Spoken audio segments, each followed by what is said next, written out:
আসসালামু আলাইকুম, আশা করি আপনারা সবাই ভালো আছো। দেহারানি একটা ট্যাঙ্কি 500 লিটার। এই ট্যাঙ্কিটা মনে করে এত পরিমাণ গেউর আর এত পরিমাণ আয়রন। তো ভাই 500 লিটার আমার 2 থেকে 2.5 ঘন্টা লাগে গেছে ভাই।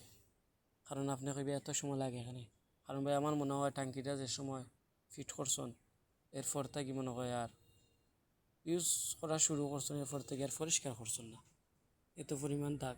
তো ভাই আমরা দইল ট্যাঙ্কি ভাই 1 মাস পর পর পরিষ্কার করে রাখতাম।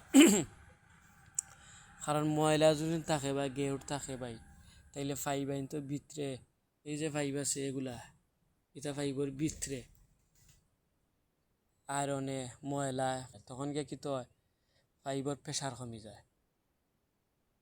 কারণ ভাই সবসময় আপনারা ট্যাঙ্কি ওয়াশ করবা, ট্যাঙ্কি পরিষ্কার করে রাখবা, ফাইব ওয়াশ করবা। এখানেও ট্যাঙ্কি পরিষ্কার করিয়া এখন ভাই ফাইব ওয়াশ করছে, এখন ভাই অটো চুষ একটা লাগবো।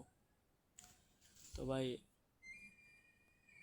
আয়রন খুব বেশি, তো মালিকরা কইছে যে করা লাগে, ফিল্টার করা লাগে। ফিল্টার বেশি টাকা লাগে না ভাই, সেই যদি ফিল্টার করতে চাই তাইলে আমরা জানাইবা, ফিল্টার করিয়া দেবো।